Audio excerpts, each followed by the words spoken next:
हंसते हंसते मुकाबला किया और हंसते हंसते जाम शहादत नोश कर लिया। कम से कम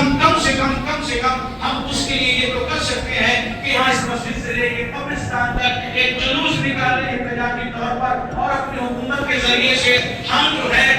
पूरी दुनिया में कम से कम ये पैगाम दें कि मरने वाला अकेला नहीं था, मरने वाला लावारिस नहीं था, उसके वारिस पूरी दुनिया में मौजूद।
हम इनको मिटा देंगे, लेकिन